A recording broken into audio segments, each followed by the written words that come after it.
Hello everyone, स्वागत है आपका हमारे चैनल पे। और आज है 12 जून और 12 जून है तो बहुत ही महत्वपूर्ण न्यूज़ जिसमें दिए गए हैं। आपको प्रीलिम में क्वेश्चन यहाँ से बहुत देखने को मिलेगा इस बार। ठीक है, तो आइए स्टार्ट करते हैं। सबसे पहला, बिना समय को गवाए हुए, 12 जून है ना।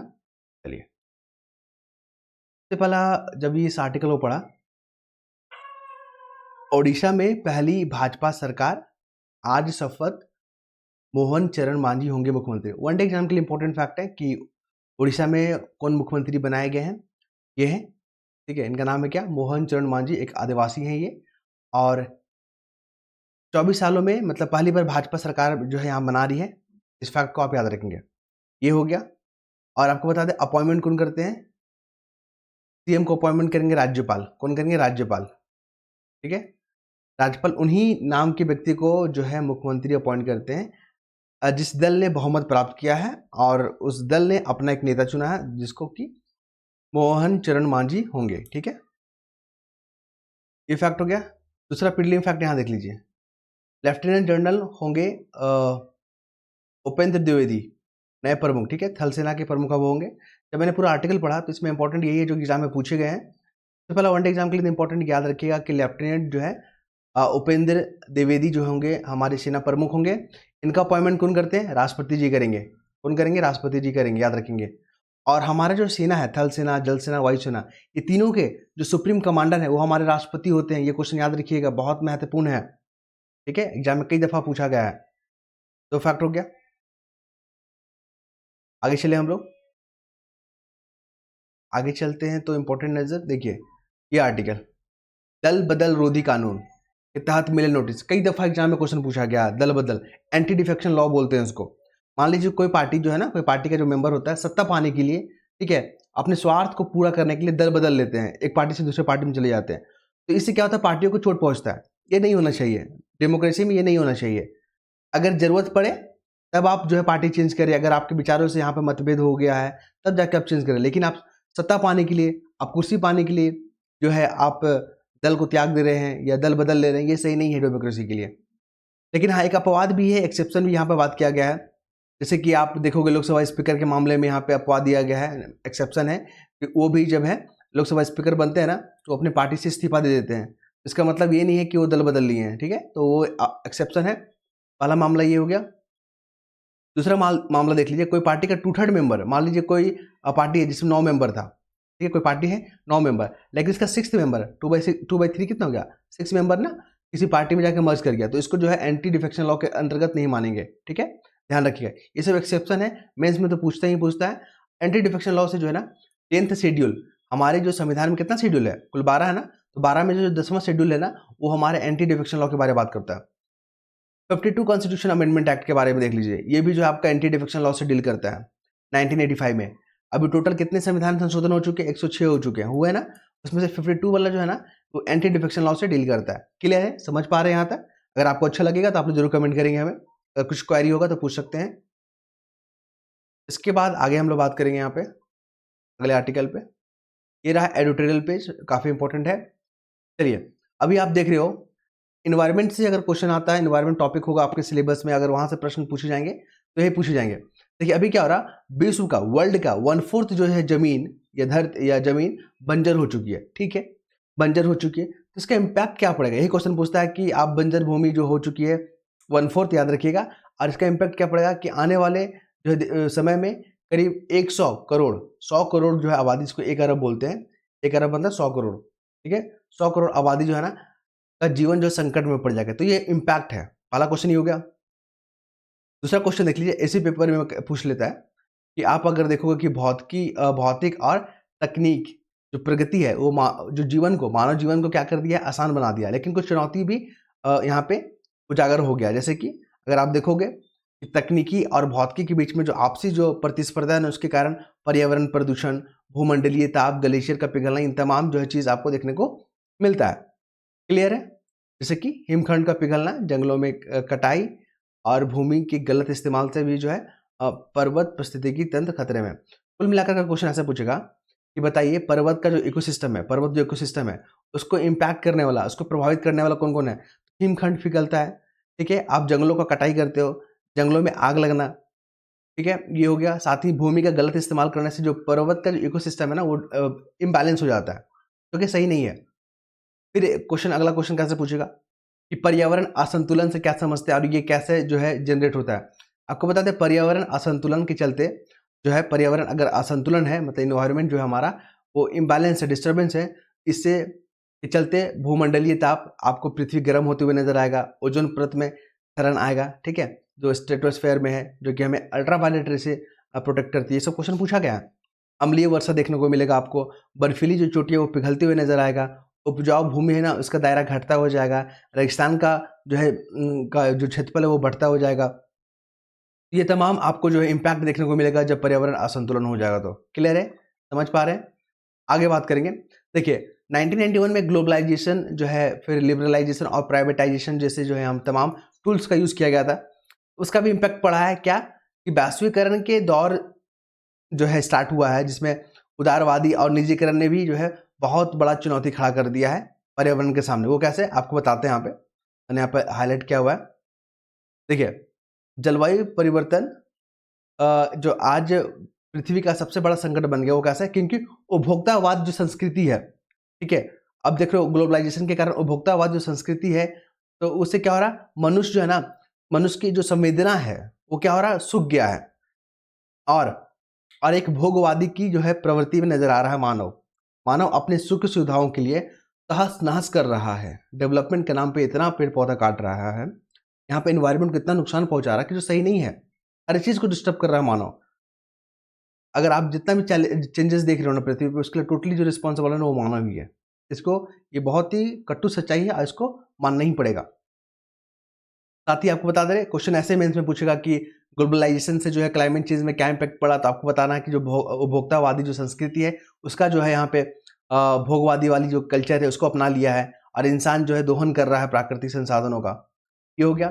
कुछ जो डेटा याद रखिएगा, जैसे कि आज भी कार्बन जो विकास, जो उत्सर्जन करने वाले जो कार्बन जो इन्वायरमेंट में निकल रहा है, रिलीज हो रहा है ना, सबसे ज़्यादा कंट्रीब्यूशन डेवलप कंट्री लोग करते हैं, 70%, ठीक है, और 30% जो है विकासशील और अंडर डेवलप्ड कंट्री लोग करते हैं।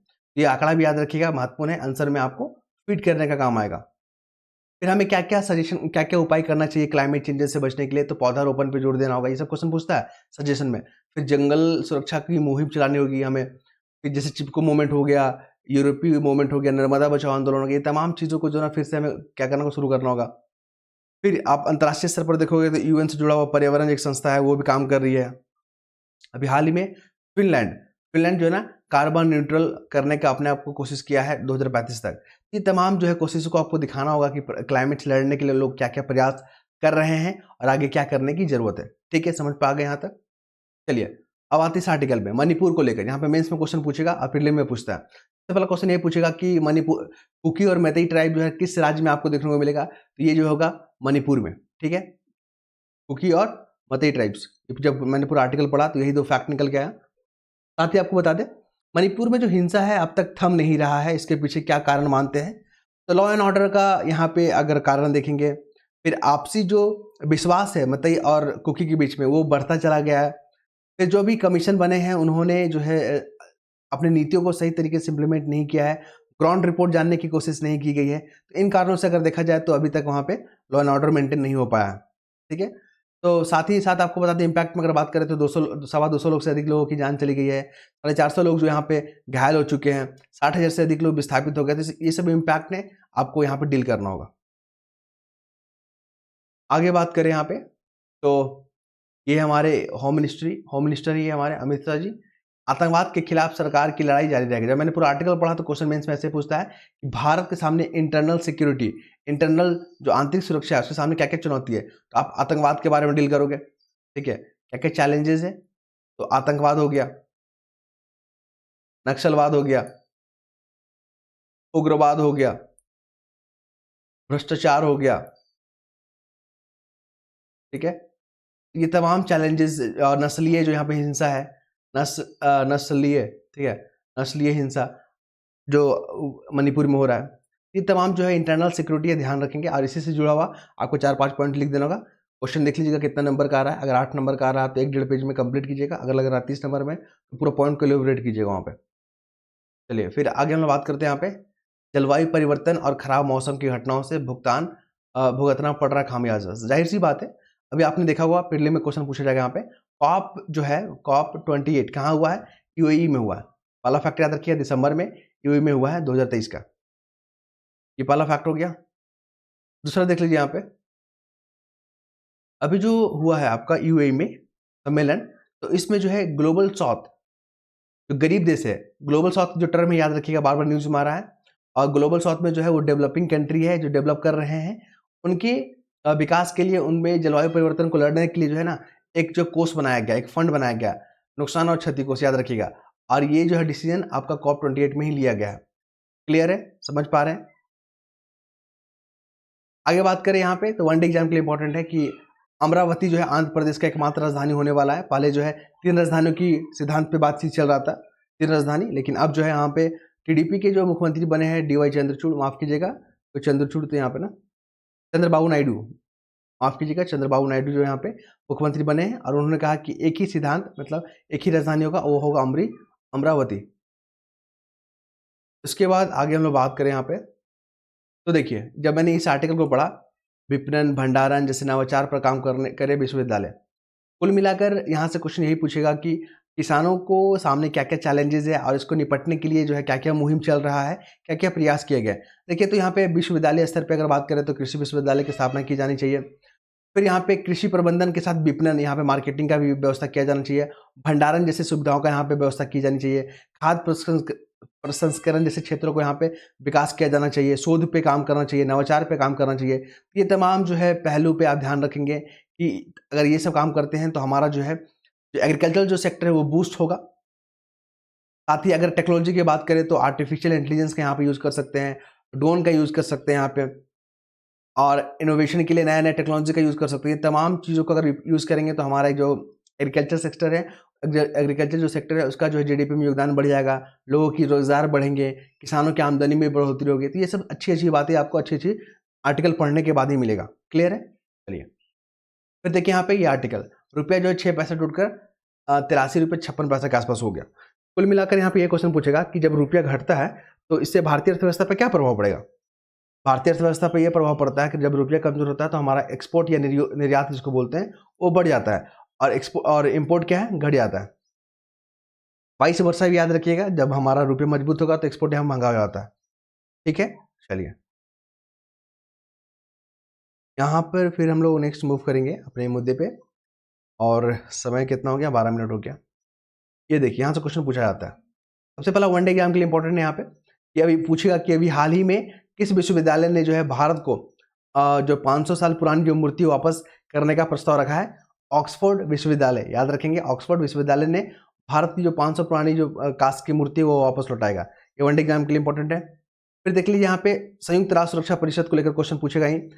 मेंस पे कैसा क्वेश्चन पूछेगा, यही पूछेगा कि भारत को जो है संयुक्त राष्ट्र सुरक्षा परिषद जो है अब तक क्यों नहीं बनाया गया है, इसके पीछे क्या कारण है, भारत इसके लिए एलिजिबल है या नहीं है, इसके कारणों का या योग्यताओं पे बात कीजिए, भारत इसका मेंबर क्यों बनना चाहता है, क्या क्राइटेरिया होता है, तो ये तमाम चीज़ें पे बात करना होगा। ये हो गया मेंस के लिए। प्रीलिम में ये पूछता है कि संयुक्त राष्ट्र सुरक्षा परिषद में कितने मेंबर होते हैं, तो 15 मेंबर होते हैं, जिसमें 5 होते हैं परमानेंट, और भारत परमानेंट वाला ही मेंबर बनना चाह रहा है, और भारत इसके लिए एलिजिबल भी है, और 10 होते हैं non permanent member. Non permanent member की अगर बात करें तो भारत इसका 8 बार जो है ना अध्यक्षता संभाल चुका है, याद रखेंगे ये।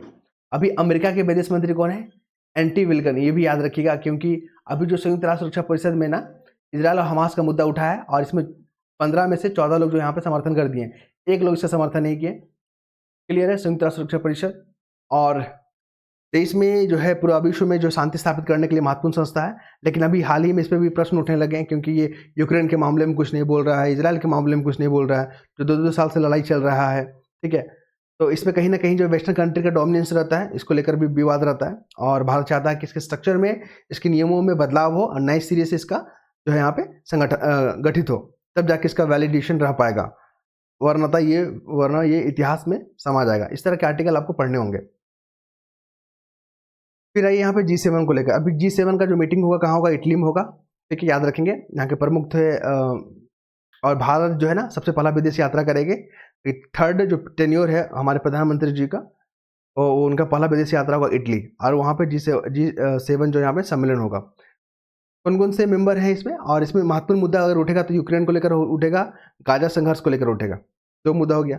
इसमें अगर मेंबर देखें तो अमेरिका है, ब्रिटेन है, फ्रांस है, इटली, जर्मनी है, कनाडा है, जापान है। ओके, इसमें चाइना नहीं है, याद रखिएगा।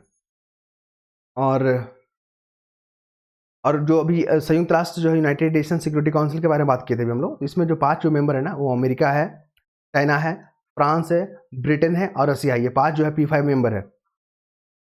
G7 की अगर बात करें तो पिछला बार जो हुआ था 2023 का सम्मेलन कहाँ हुआ था? 2023 का सम्मेलन हुआ था जापान में, जापान का हिरोशिमा में। याद रखिए, हिरोशिमा और नागासाकी का नाम सुने नहीं होंगे आपने।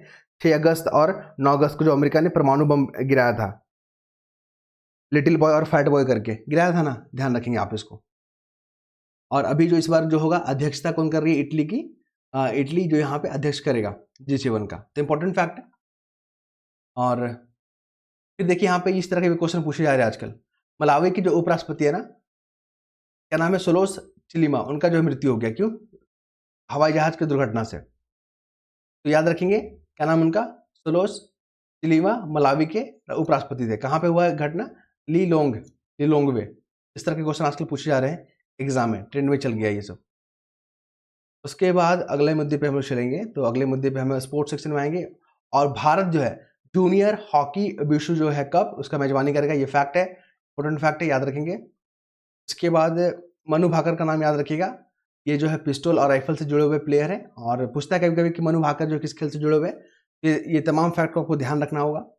आई होप आपने चीज़ों को अच्छी तरह से समझा होगा। और कुछ भी अगर दिक्कत होता है, क्वारी होता है, तो अपना जरूर फीडबैक और सजेशन जरूर दें हमें, क्योंकि आपका फीडबैक ही हमें जो है अगला दिन के लिए मोटिवेट करता है। हमें ये याद दिलाता है कि अगले दिन मुझे कुछ बेहतर करना है, और ये सब जो है आप पे ही डिपेंड करेगा। ठीक है, धन्यवाद।